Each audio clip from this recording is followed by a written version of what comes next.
Mayor Alice Guo, mga kababayan, sa balita po ng ABS-CBN. Ano ba yan? Ayaw umalis ni Jason sa Kay suspended Bamban.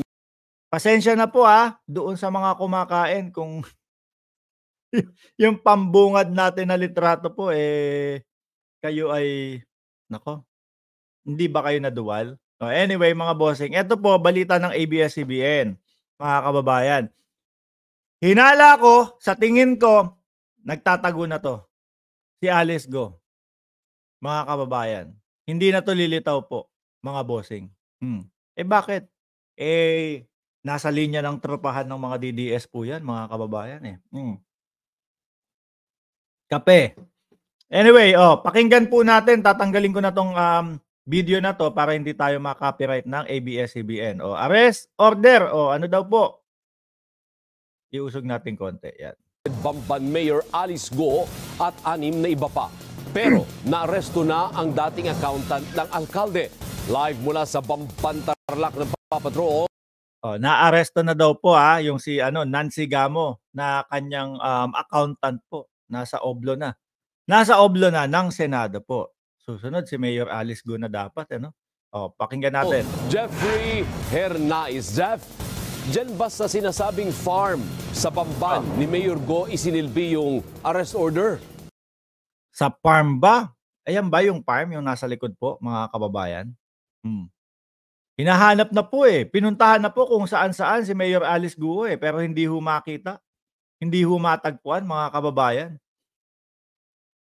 Sabi ni Marian Nelly Bansipra, yan ba si Jason Sa na dating MC ng GMA? Yan ho. Yan ho. Tuloy.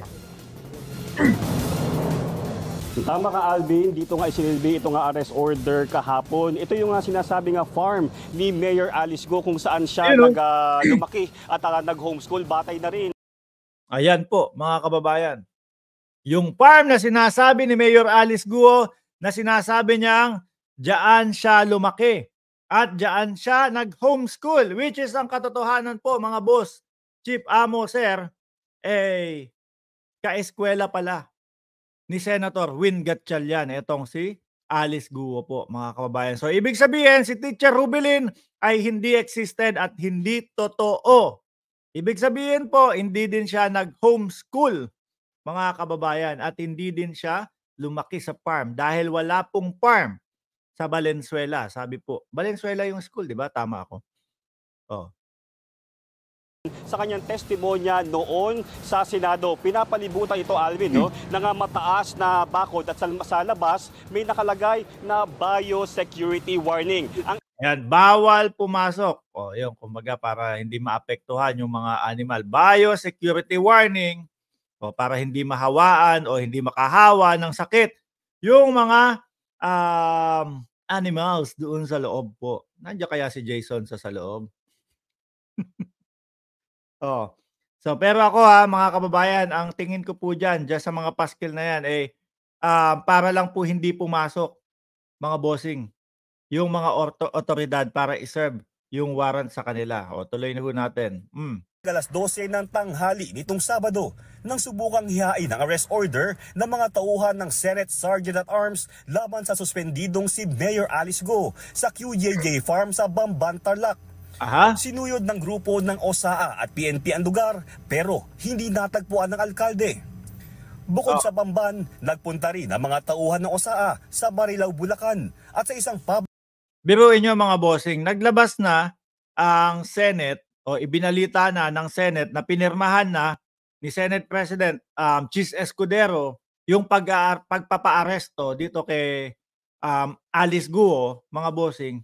Pero nagpapahanap pa din sila.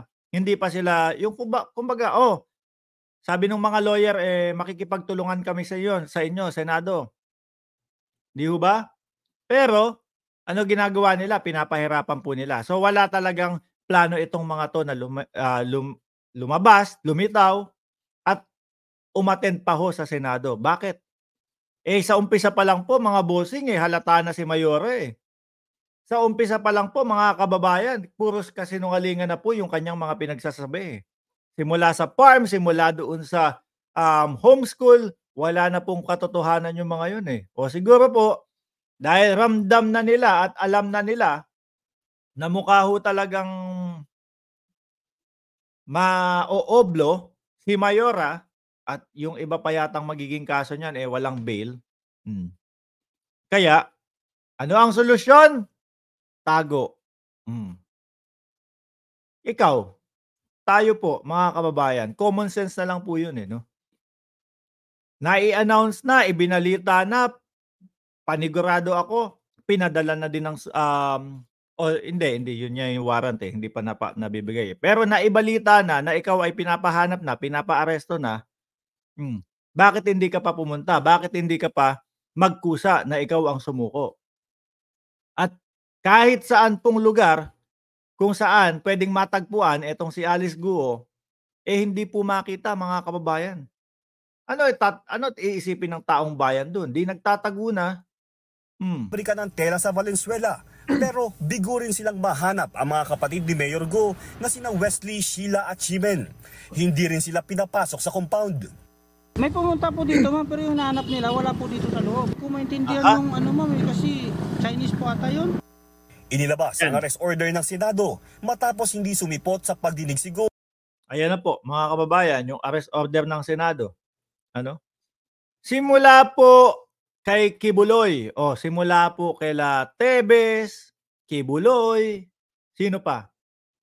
Pag mga pinapatawag sa Senado, ang sasabihin po niyang mga yan, mga kababayan, hindi tamang lugar ang Senado o ang Kongreso. Mga bossing, yun ang sasabihin. Kaya ang gagawin nyo, kasuhan nyo kami. So ngayon po, pagka nagkaso na, at meron ng kaso, bigla naman pong mga magtatago na. So ako ho, naniniwala ho ako nagtatago na itong si Alice Guo, mga bossing. At ibang sangkot sa illegal na POGO operations. Biguring maaresto ang authorized representative ng POGO na si Dennis Cunanan, na dating Technology and Resource Center Director General. Etong si Dennis Cunanan po, mga kababayan, na kumbaga nabanggit ito di ba? Doon kay Roque. Na si Roque, paulit-ulit na tumawag at pumunta, kanino ba yon? Doon sa isa sa mataas ng PAGCOR, para at si Roque at yung kasama niyang babae ang nagpaliwanag na si Dennis Cunanan daw po kumbaga parang tawag doon sa salitang kalye? Inestapa? Yung hindi ibinayad yung kanilang mga taxes po, mga kababayan. Tulan kaugnay sa pork barrel scam. Samantala, ayon sa abogado ni Cunanan, hindi pa nila natatanggap ang arrest order. Ang understanding ko ng arrest order is just to compel attendance. Hindi siya penalty. Diba? It's a way for the Senate to compel yung attendance ng mga resource persons. And since mag-undertake kami that we will attend. Ayan na, harap mga kababayan daw. Sabi, lagi naman po sinasabi ng mga mga DDS group po yan. Harap kami. Pero kapag yung tamang petsa na ng pagharap, wala, hindi nalilitaw ho. There's no necessity anymore na forcefully dalhin si Mr. Cunanan sa Senado. Yun ang submission namin. Ang tanging napagsilbihan at ito lang ang nahuli mga kababayan, ang kawawang accountant ni Alice Guo na si Nancy Gamo po, ayan. Aresto nitong Sabado ay ang dating accountant ni Go na si Nancy Gamo na nakadetina na ngayon sa Senado at naisailalim na rin sa medical examination. Ayon kay Senador Sherwin Gatchalian, dapat kusang sumuko na lang si Go. Dapat din umanong Ayan, correct. Tama yan. Alam niya na sa balita, nationwide, di ho ba? At may makapagsasabi na po sa kanya na pinapatawag ka na sa Senado. Pero ilang oras na po ang lumipas. Matatapos na po ang isang buong araw.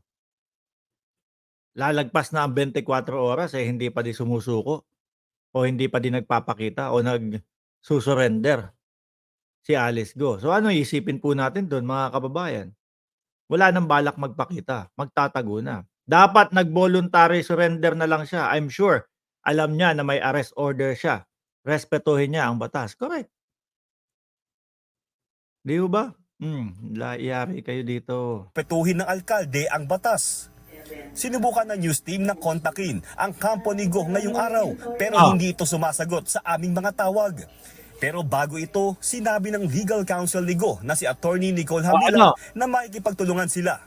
Hati naman ang opinyon ng mga taga-Banban kaugnay sa inilabas na arrest order ng Senado.